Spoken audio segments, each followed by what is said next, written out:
हा टेडी कोणासाठी घेतला आणि हे दोघं येडे चाळे अशी का बरं करताय आणि या भाऊच्या डोक्यात काय विचार आहे. भाऊनं अशी का पोच दिली चला सांगतो पब्लिक. आज करम भाऊचा आणि माझा डावरा होता भाऊ बाहेर. व्हिडिओ शेवटपर्यंत बघा चला सांगतो. तर आज आमच्या गावची यात्रा होती, म्हसोबा यात्रा. खूपच गर्दी होती जत्रामध्ये. तुम्ही लहानपणी असं जम्पिंग जप्पा खेळलेलं आहे की नक्की कमेंट बॉक्समध्ये सांगा बरं का.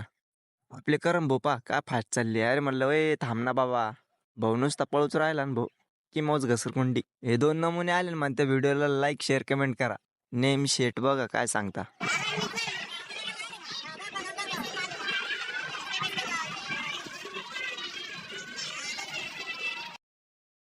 ते पोरं बी काय हवा करू राहिले भाऊ खतरनाक मध्ये डायरेक्ट थार मध्ये बसले ना.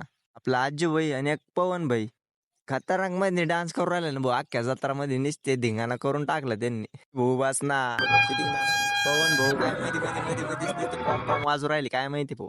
हा बघा काय पॉम पॉम वाजत याला बोललो तो अंगात काही आत्माता नाही घुसले लई येडे चाळी करतोय तो. ऋतिक भाऊची काय वेगळीच हवा राहते भाऊ. इकडे फुग्याची दुकानं लागली होते मग एक घ्यावं म्हणलं पण नंतर म्हणलं आपल्या घरात कोणी लहान नाही म्हणलं मग जाऊ द्या म्हणलं टेडी घेऊन द्यावा एखादीला पण काय आपण सिंगल कोणाला द्या त्या बळच. इकडे आपली सगळी गँग उभं होती. इकडे बघत होते गोरख भाऊचा डान्स. बघा हे गोरख भाऊ.